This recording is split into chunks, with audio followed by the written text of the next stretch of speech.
स्वागत है आपका मेरे चैनल में और आप देख रहे हैं व्योमकेश जी को। सबसे पहले सभी को गुड मॉर्निंग और नमस्कार भाई लोगों को। आप लोग का बहुत अच्छा प्यार मिल रहा है चैनल पर, बस इसी तरह देते रहिए और सपोर्ट करते रहिए। अगर वीडियो अच्छा लगे तो लोगों के साथ शेयर कीजिए और लाइक शेयर सब्सक्राइब कमेंट ज़रूर करिए। देखिए, आज जो डिस्कशन हम कर रहे हैं वो एजवर्थ मॉडल का डिस्कशन है। इसमें जो है एजवर्थ का जो मॉडल था, किस तरह का मॉडल है एजवर्थ का, इसके पहले हम कुछ बेसिक्स आपको पहले बता दें कि अल्पाधिकार मतलब ओलिगोपोली का कंसेप्ट का एक मॉडल है जो एजवर्थ ने दिया था। और इस मॉडल से बेसिक सिचुएशंस क्या है थोड़ा सा मैं वो बता दूं 2 मिनट पहले, तब जो है हम लोग इस चैप्टर पर डिस्कशन करेंगे। तो देखिए, इसका अल्पाधिकार के प्रतिष्ठित model classical models of oligopoly, यह जो मॉडल है वो ओलिगोपोली के कंसेप्ट पर दिया गया है। क्या है, कहता है कि इस चैनल पर जो है इंपॉर्टेंट क्वेश्चंस का ही सीरीज चल रहा है अभी, तो आप लोग पूरा वीडियो देखा कीजिए। बहुत लोग क्या करते हैं, जल्दी जल्दी स्किप कर लिया, कोई कुछ नए वीडियो में यार छोड़ो। देखिए, यहाँ पर आपको क्या है ना कि पूरा इन्फॉर्मेशन समझा के मिलेगा। अगर आप नहीं भी लिख पा रहे हैं, नहीं याद कर पा रहे हैं, तो चैनल ये वीडियो चला करके आप अपने कान में हेडफोन लगा सकते हैं, बैठिए 10 मिनट। 10 मिनट में आप सुनिएगा तो आपको दिन भर में 2 बार सुन लीजिएगा अच्छे से, तो आपको ज़रूर दिमाग में सेट हो जाएगा।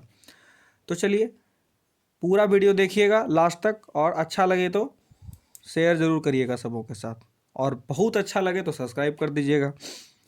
सब्सक्राइब करके बेल आइकन को दबा के नोटिफिकेशन जो है आपका एक्टिव रहेगा, तो कोई भी वीडियो मैं डालूंगा तो आपके पास तुरंत इन्फॉर्मेशन जाएगा।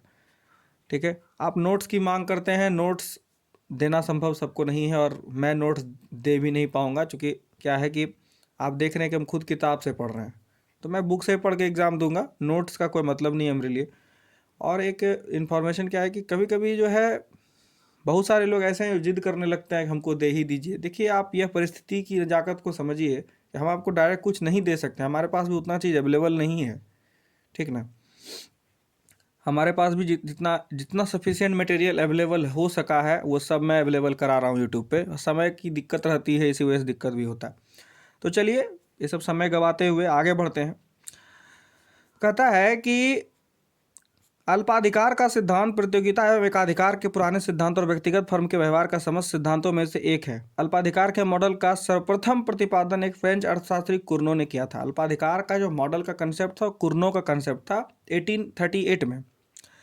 कुर्नो ने अल्पाधिकार मॉडल की आलोचना एक फ्रेंच गणित शास्त्री जोसेफ बार्टन ने 1883 में की। कहता है इनका जो कुर्नो का जो कंसेप्ट था उसका आलोचना भी हुआ बाद में। कौन? तो फ्रांस के गणितीय शास्त्री, दोनों जो फ्रांस के ही थे, एक अर्थशास्त्री थे, एक गणित शास्त्री थे।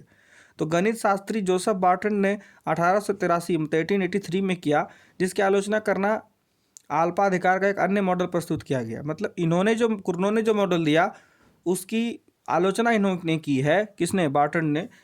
कहता है 1897 में एक प्रसिद्ध इटालियन गणित शास्त्री अर्थशास्त्री एजवर्थ ने एक इटालियन पत्रिका में अल्पाधिकार के एक मॉडल का प्रतिपादन किया। ठीक है। अब देखिए, इनके कुर्नो का कंसेप्ट को बार्टुंड और जो एजवर्थ है, इन दोनों ने क्या किया? आलोचना किया है। देखिए क्या रीज़न है, आप समझिएगा। ब्लैक लाइन वाला जो है ये बहुत इंपॉर्टेंट है। अल्पाधिकार की ये तीनों मॉडल अल्पाधिकारी की क्रियाओं के प्रति उसके प्रतिद्वंदी की प्रतिक्रिया के विषय में एक आधारभूत मान्यता करते हैं। कहता है अल्पाधिकार में जो प्रतिद्वंदी हैं, मतलब एक दूसरे के कंपिटिटर्स जो होते हैं, वो प्रतिक्रियाओं के विषय में, मतलब एक दूसरे से जो रिएक्ट करते हैं, एक दूसरे के बारे में एजम्पशन बनाते हैं, एक दूसरे के बारे में क्या सोचते हैं, उन्हीं पर आधारित है ये मॉडल। 3 परंपरावाद मॉडलों में यह माना गया है कि अपने तीनों में क्या माना गया है कि अपनी कीमत तथा उत्पादन संबंधी नीति निर्धारण करते समय अल्पाधिकार का यह विश्वास रहता है। मतलब कोई भी जो कंपिटिटर्स है, एक प्रोड्यूसर दूसरा प्रोड्यूसर से यही उम्मीद करता है कि वह दोनों अपने उत्पादन संबंधी नीति, मतलब प्रोडक्शन संबंधी जो भी उसका जो अपना कंसेप्ट है, और कीमत यानी कि प्राइस जो है, दोनों जो है यह विश्वास करते हैं। कौन? अल्पाधिकारी, ओलिगोपोलिस्ट, दोनों एक दूसरे के प्रति, कि वह चाहे कीमत या उत्पादन में कुछ भी परिवर्तन करे। मतलब अगर प्रोड्यूसर ए अपने प्रोडक्शन यूनिट और प्राइस में कुछ भी चेंजेस करेंगे, तो उसका जो कंपटीटर है वह अपनी कीमत यानी कि प्राइस और प्रोडक्शन यूनिट में कोई चेंजेस नहीं करेगा। मतलब प्रोड्यूसर ए और प्रोड्यूसर बी है, तो प्रोड्यूसर ए यही सोचता है कि अगर हम अपना प्राइस और हम अपना प्रोडक्शन का यूनिट चेंज कर लें किसी भी कंडीशन में, तो मेरा जो प्रोड्यूसर बी है वह ऐसा नहीं करेगा, ना ही प्राइस चेंज करेगा, ना ही वह क्या करेगा, अपने जो यूनिट है, प्रोडक्शन का यूनिट है, उसको भी चेंज नहीं करेगा।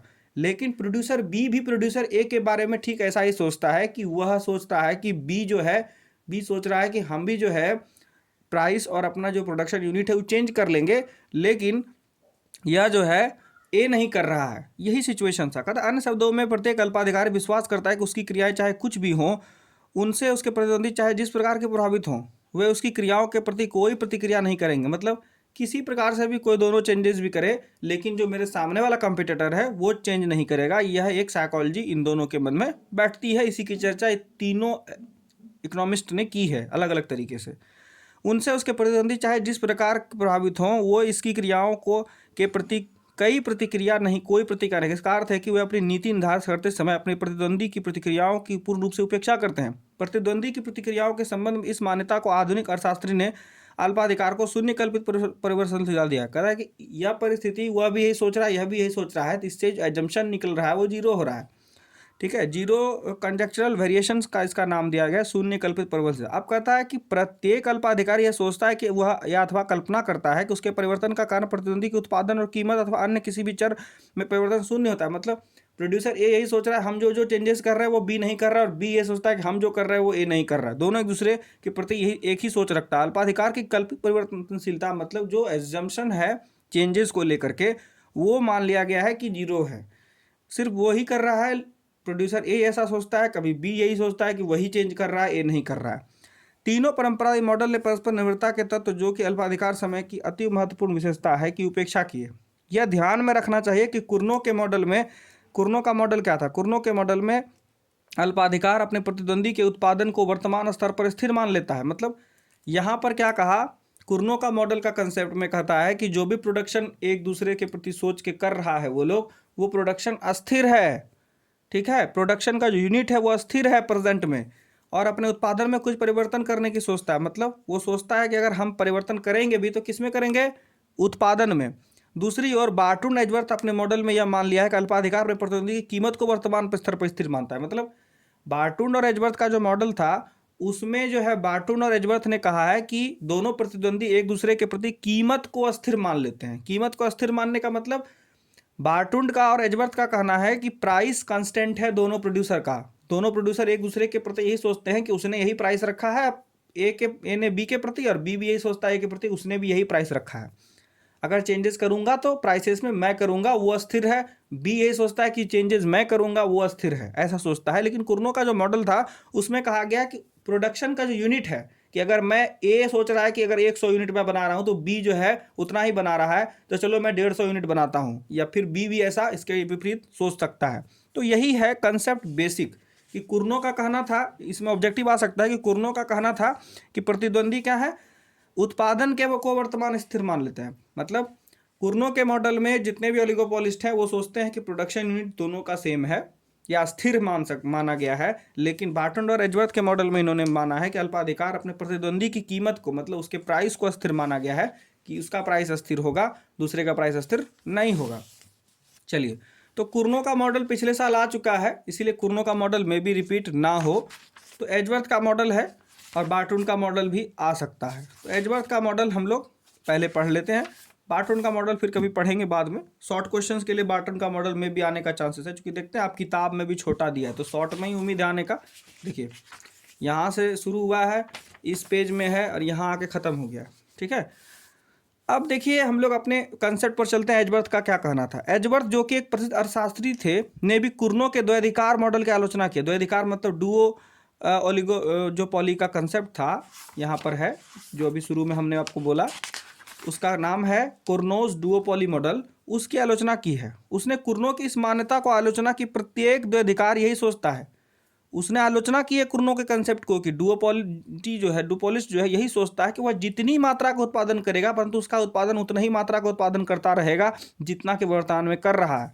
क्या कहा कुर्नो का कंसेप्ट में आपको बताया ना कि उत्पादन का स्तर जो भी हो, पहला जो अगर प्रोड्यूसर है वो अगर इतना कर रहा है, इतना का अर्थ हो गया कि जितना भी मात्रा उसकी यहाँ पर निश्चित नहीं की गई है, मान लीजिए 100 यूनिट की हम बात करेंगे तो 100 यूनिट अगर कर रहा है तो पहला प्रोड्यूसर अगर 100 यूनिट कर रहा है तो दूसरा प्रोड्यूसर पहले प्रोड्यूसर जो है दूसरे प्रोड्यूसर के बारे में यही सोचेगा कि वह अगला भी यही कर रहा है और करता रहेगा उत्पादन। ठीक है। एजवर्थ के अनुसार, अब एजवर्थ क्या कहता है, एजवर्थ का कहना है कि द्वैधिकारी यही सोचता है कि वह चाहे जो भी कीमत धारणा करेगा उसका प्रतिद्वंदी भी वही कीमत की धारणा करेगा। ठीक है। अब कहता है अपनी कीमत में कोई परिवर्तन नहीं करेगा। इस मान्यता तथा कुर्नों के खनिज कुएं को उदाहरण लेकर एजवर्थ ने यह बताया कि द्वैधिकारी में कोई भी निश्चित संतुलन स्थापित नहीं हो सकती है। अर्थात एजवर्थ का कंसेप्ट जो है वो प्राइस को कांस्टेंट लेकर के माना गया है और कुर्नो का कंसेप्ट प्रोडक्शन को कांस्टेंट लेके माना गया है। बस आप क्लियरली समझ लीजिए। एजवर्थ तथा बार्टन के मॉडल में मूल अंतर यह है कि बार्टन ने जबकि यह माना है कि प्रत्येक द्वैधिकारी की उत्पादन क्षमता असीमित है। देखिए, अब यहाँ पर बार्टन और एजवर्थ के भी कंसेप्ट में थोड़ा सा चेंजेस है कि बार्टन का कहना है कि हमारा जो डुओपोलिस्ट है वो क्या कर सकता है, असीमित उत्पादन कर सकता है। ठीक है। और असीमित बाजार मांग को पूरा कर सकता है, मतलब अनलिमिटेड सप्लाई कर देगा बाजार में, अनलिमिटेड डिमांड रहे सबको फुलफिल कर सकता है। पर एजवर्थ ने अपने मॉडल में द्वैधिकारी की उत्पादन क्षमता को सीमित माना है। उन्होंने कहा है कि यूनिट जो होता है प्रोडक्शन का या मार्केट के डिमांड का, वो एक लिमिटेशन तक ही कोई प्रोड्यूसर फुलफिल कर सकता है, मिनिमम कॉस्ट पर, यानी कम दाम पर। देखिए, लिखा हुआ भी है अपने मॉडल में प्रत्येक अधिकारी की उत्पादन क्षमता को सीमित माना गया है, जिस कारण निम्न कीमत स्तरों पर भी उत्पादक संपूर्ण बाजार मांग को पूरा नहीं कर सकता। मतलब मिनिमम कॉस्ट में भी पूरे मार्केट का डिमांड प्रोड्यूसर जो है फुलफिल नहीं कर सकता है। ये एजवर्थ का कंसेप्ट है, लेकिन बार्टन का कहना था कि ऐसा कुछ नहीं है, जितना भी आएगा वो कर लेगा।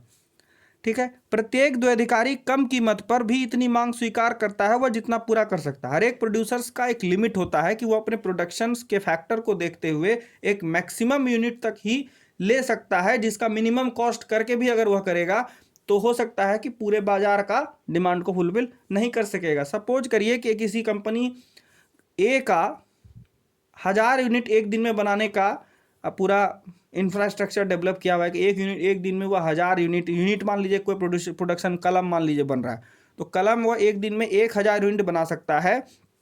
अगर उसके पास 5 लाख कलम का ऑर्डर आ जाएगा तो वह चाह कर के भी एक दिन में 10,000 यूनिट नहीं बना सकता है। अगर ऐसा वह बनाना चाहेगा तो क्या होगा, देखिए अब इस पर थोड़ा आगे पढ़ेंगे तब बताते हैं।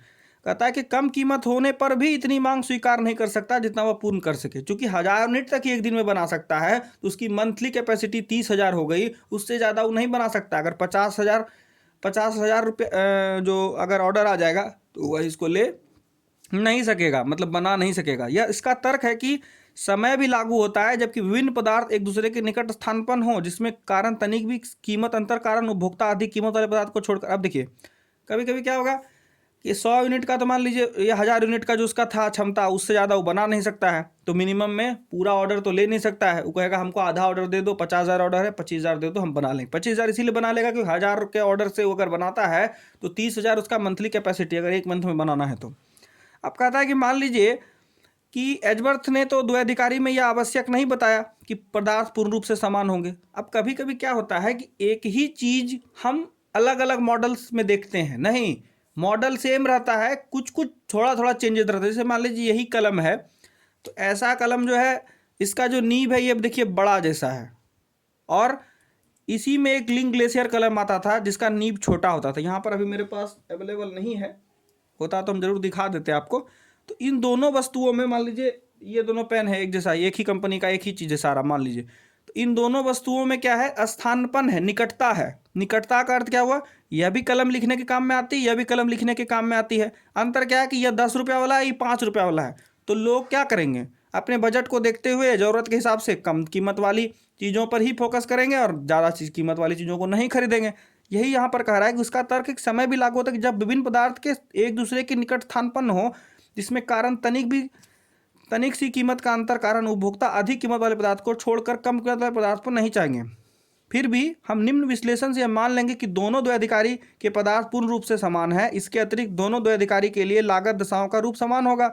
मान लीजिए कलम बनाने का जो तरीका है वो भी सेम है, और दोनों कलम को बनाने का जो कॉस्ट है वो अप्रॉक्सीमेटली सही बराबर है। मान लीजिए इस कलम का दाम 8 रुपये था, इसका 10 रुपये दाम था। अब क्या हुआ, कहता है कि चूंकि एजवर्थ के द्वैधिकारी मॉडल को चित्रित करता है कि यह चूंकि मान लिया गया कि दोनों द्वैधिकारी के पदार्थ पूर्ण रूप से समान होंगे, इसलिए पदार्थ एक ही कीमत पर बाजार दोनों द्वैगारिक बराबर में बांटा होगा।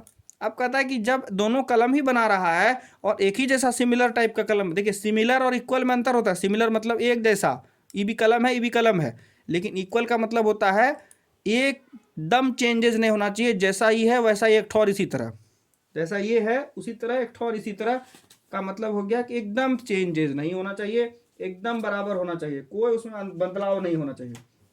ठीक है, अब कहता है देखिए फिगर पर डिस्कशन करेंगे। अब फिगर को ही देखना मेन है, फिगर का ही एक्सप्लेनेशन है। यहाँ तक आपका जो मेन आंसर था वो हमने आपको समझा दिया। अब इसके बाद सिर्फ फिगर का एक्सप्लेनेशन लास्ट तक है, तो आप घर पर भी इसको फिगर का एक्सप्लेनेशन खुद से पढ़ पढ़ के समझ सकते हैं। देखिए एजवर्थ ने कहा कि दोनों अदर पदार्थों को पूर्ण रूप से समान, इसलिए पदार्थ बाजार को दोनों दशाओं में एक समान रूप से बांट दिया गया। अब कहता है क्या, कैसे बाजार को एक दूसरे से बांटा है, तो उसका फिगर हम आपको यहाँ पर बताते हैं। देखिए एक ये हमने ट्रायंगल बनाया, कैसा ट्रायंगल बनाना है, जैसा कि मैडम ने बताया था इक्विलेटरल ट्रायंगल बनाना है। ठीक है, और ऐसे मिला दिया, उसके बाद यहाँ से एक लाइन ऐसे खींचना है और अब रुक जाते हैं। देखिए समझिए, कहता है कि यह जो लाइन है यह एक कीमत रेखा है। ठीक, कीमत रेखा इसको हम लोग कह रहे हैं, और यह जो मेरा लाइन है दोनों, इसको हम लोग कहेंगे मांग वक्र, मतलब डिमांड कर्व है। और यही एक बाजार की दशा को एक त्रिभुज दिखा रहा है। और यह जो बीच से रेखा खींची गई है यह शो करता है कि यह प्रोड्यूसर ए और यह प्रोड्यूसर बी का है, जो कि बाजार को बराबर रूप से दोनों में बांटा गया है। अब कहता है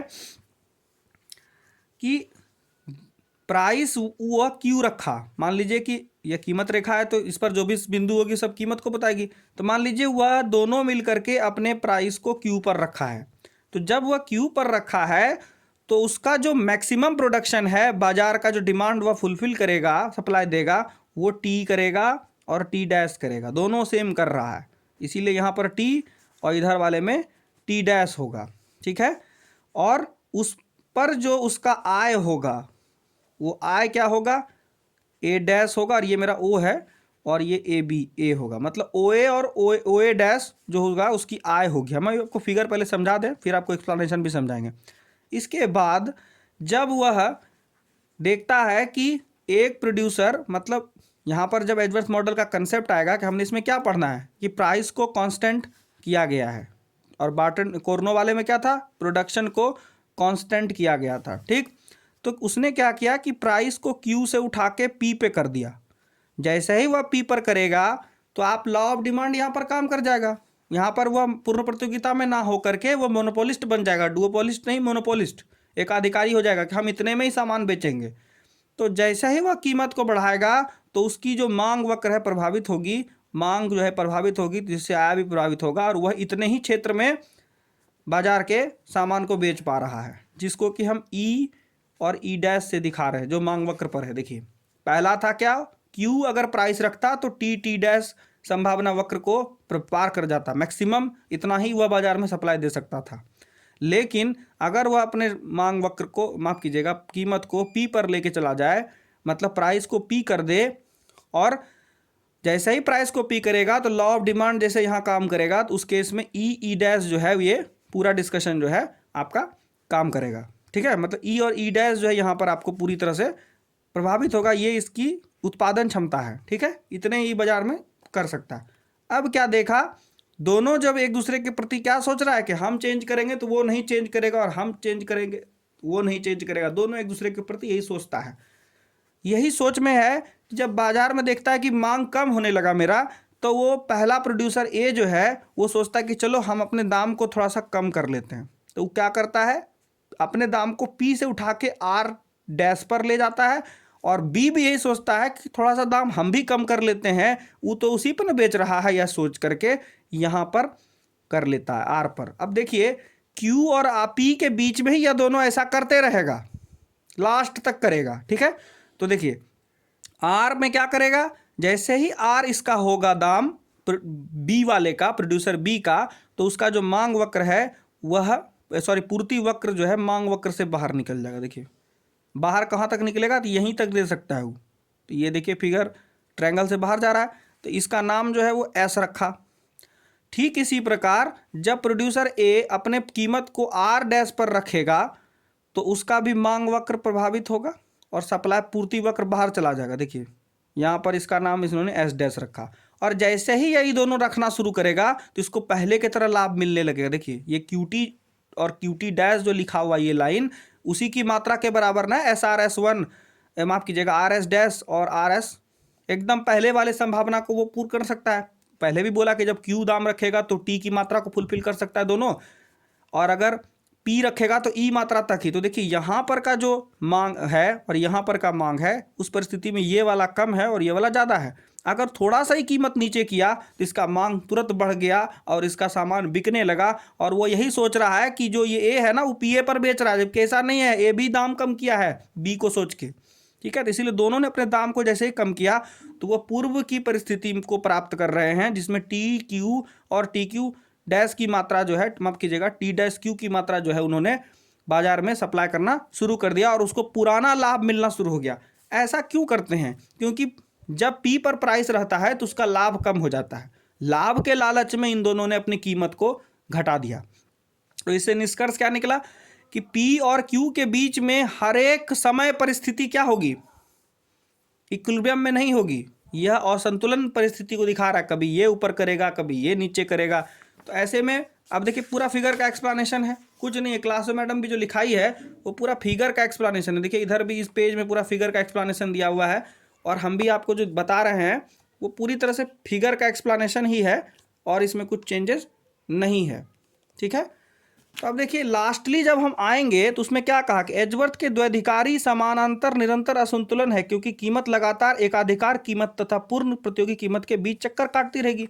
यह जो क्यू है मेरा ये परफेक्ट कंपटीशन को दिखाता है, और यह जो पी है मेरा वो एकाधिकार मोनोपोली को दिखाता है, और प्राइस हमेशा इसी के बीच में रहेगा। तब बताइए कभी इक्विलिब्रियम प्राप्त करेगा? नहीं करेगा। अब आप बोलिएगा कि भैया इस बिंदु पर ऐसा क्या होगा, तो इस बिंदु पर ऐसा होगा कि लगेगा संतुलन प्राप्त हो गया है। कहाँ? क्यू पर। जब थोड़ी देर के बाद दोनों चेंज करते करते करते क्यू के पास आ जाएगा तो दोनों इक्विलिब्रियम में आ जाएगा, लेकिन वह थोड़े देर के लिए होता है, फिर जो है लाभ लेने की इच्छा से वो आगे बढ़ेगा कि प्राइस को चेंज करें, और जैसा ही प्राइस को पी के नज़दीक ले जाएगा उसका दाम, माफ कीजिएगा मांग गिर जाएगा और पूर्ति वक्र प्रभावित होगा, लाभ कम होने लगेगा, फिर वह नीचे आएगा, और ऐसी परिस्थिति चलते रहेगी। और यही है मेरे मित्रों, इसमें कुछ लिखना उखना नहीं है। देखिए ये पूरा फिगर में का ही एक्सप्लेनेशन है। आपके पास अगर ये लिखा हुआ है कहीं तो आप उसको आराम से घर पर बैठ करके इस तरह से फिगर को समझ लीजिए, और एकदम यही जो हमने आपको बताया ना यही फिगर लिखना है अपने शब्दों में सिर्फ। तो जरूरी नहीं है कि जो किताब में या मैडम का लिखा है वही लिखेंगे, आपको कंसेप्ट समझना समझाना है तो आप अपने हिसाब से भी लिख सकते हैं, काम खत्म है। ठीक है, अब क्यों ऐसा होता है? इसमें चार परिस्थितियां बनती है कि पहले क्यू पर दोनों रहता है, फिर पी पर जाता है, फिर आर आर डैश पर जाता है, फिर वापस से पी क्यू पर आता है, फिर वापस से पी पर जाता है। तो दो बार इसको ऐसा दिखाते हैं करके। अंत में यही बोला कि एजवर्थ का ये जो मॉडल है क्या है, लगातार एकाधिकार कीमत और पूर्व प्रति कीमत के बीच चक्कर काटता रहेगा। अतः यह एक असंतुलन की परिस्थिति को दिखा रहा है, जिसमें कि मतलब संतुलन और जो समानता है दाम को लेकर के वह कभी भी नहीं होगा। ठीक है, ऐसा इसीलिए बोला गया क्योंकि कभी कभी क्या होता है कि बाजार में लाभ लेने की ही इच्छा से दोनों प्रोड्यूसर क्या करेगा, एक दूसरे के प्रति यही सोचेगा कि वो कुछ नहीं कर रहा है और हम चेंज नहीं कर रहे हैं। ऐसे हाल में क्या होगा कि मूल्य जो है हमेशा बाजार में ऊपर नीचे होते रहेगा, और आम जिंदगी में भी ऐसा होता है। लेकिन समस्या यह होता है कि यह जो है पूर्णतः एजवर्थ के अनुसार संतुलन की मात्रा क्यू ओ की पर स्थापित नहीं होगी। कभी भी एजवर्थ ये नहीं कह रहा कि यहाँ ओ क्यू पर इक्विलिब्रियम हो जाएगा या पी पर इक्विलिब्रियम हो जाएगा। किसी भी उत्पादन की कीमत को ओ क्यू से नीचे करने की प्रेरणा नहीं होगी, और कोई भी जो है पी से ज़्यादा ऊपर नहीं ले जा सकता है और क्यू से ज़्यादा नीचे नहीं ले जा सकता है। ठीक है, तो अतः हम कह सकते हैं कि लेकिन कीमत ओ क्यू बढ़ने के प्रारंभ में, अतः इसका कहना होगा कि इस बिंदु पर ऐसा लगेगा कि संतुलन प्राप्त हो जाएगी। अगर क्यू पर आएगा दोनों तो ये सोचेगा हम इक्विलिब्रियम में है, लेकिन जैसे ही वह पहले उत्पादक की सोचता है कि दूसरा चेंज कर रहा है और हम नहीं कर रहे हैं, तो फिर वही से केस असंतुलन वाली ऊपर जाने लगेगा प्राइस पी के नज़दीक। ठीक, अतः इससे क्या होगा कि ओ क्यू पूर्ण प्रतियोगिता वाली कीमत है। यहाँ ना देख लीजिए कि ओ क्यू मेरा पूर्ण प्रतियोगिता है, पूरा बाजार इसी पर बेच रहा है, और पी जो हो गया मोनोपोलिस्ट का प्राइस हो गया। ठीक है, अतः क्योंकि कीमत लगातार जो है मोनोपोली प्राइस और परफेक्ट कंपटीशन के बीच चक्कर काटता रहेगा क्यू और पी के बीच में, अतः यह मॉडल किसी प्रकार का विलक्षण या स्थिर डुओपोली के कंसेप्ट को नहीं स्थापित करता है। अतः इस मॉडल में यह मान्यता है कि डुओपोलिस्ट अपने उत्पादन एवं कीमत निर्धारण में यह मानते हैं कि यह अस्थिर है, प्रभावित नहीं होगा। नहीं, शुरू में माना गया कि कीमत अस्थिर मानी गई। आप बताइए कि इस कंसेप्ट में कहाँ कीमत अस्थिर माना गया। एजवर्थ और बार्टन ने कहा कि कीमत अस्थिर है, लेकिन कीमत अस्थिर की बात यहाँ पर प्रूफ नहीं कर पाए इन लोग, अतः गलत एवं अव्यवहारिक कंसेप्ट है यह। ठीक है, इस कारण से आपसी निर्भरता और डुओपोली की सबसे बड़ी विशेषता भी इस मॉडल की उपेक्षा की गई, और बहुत सारे बाद के अर्थशास्त्रियों ने भी इसे बेकार कहा कि इसका कोई मतलब ही नहीं है। जब आप कीमत अस्थिर बता रहे हैं तो कीमत अस्थिर हो कहाँ रहा है, सिर्फ मान रहे हैं कि यहाँ पर है, यहाँ पर है, यहाँ पर है, हो तो नहीं रहा है। थोड़े देर के लिए क्यू पर है जो पूर्ण प्रतियोगिता को दिखा रहा है, अब पी पर है मॉडल को दिखा रहा है, किसको, एकाधिकार को दिखा रहा है। तो चलिए, वीडियो अच्छा लगा हो तो जरूर लाइक शेयर सब्सक्राइब कीजिए। और देखिए, इसमें फिगर का एक्सप्लेनेशन लिखना है फर्स्ट पेज में, यहाँ तक जो है आप इसको अपने से यहाँ तक में लिख सकते हैं मेरा ये पेज को देख करके अस्थिर करके, लेकिन सेकंड पेज में फिगर का एक्सप्लेनेशन है। आप फिगर का एक्सप्लेनेशन देख लीजिए और उसको लिख लीजिए अपने मन से, समझा हुआ रहेगा तो आप अपने से भी लिख सकते हैं, कोई प्रॉब्लम नहीं है। जरूरी नहीं कि जो मैडम लिखवाई है हूबहू वही लिखें। तो थैंक यू फॉर वॉचिंग, और वीडियो अच्छा लगता हो तो जरूर लाइक कीजिए, क्योंकि बहुत सारे लोग क्या करते हैं, देख लेते हैं, ना सब्सक्राइब करते हैं ना लाइक करते हैं। तो देखिए, आप देख लेते हैं, अच्छी बात है, हमको उसके लिए कोई परेशानी नहीं है, लेकिन हम एक अनुरोध करेंगे कि जब आपको वीडियो अच्छा लगे तो लाइक कीजिए। थोड़ा संतोष होता है कि चलो भाई इतने लोगों ने पसंद किया हमारी इस मेहनत को। Thank you.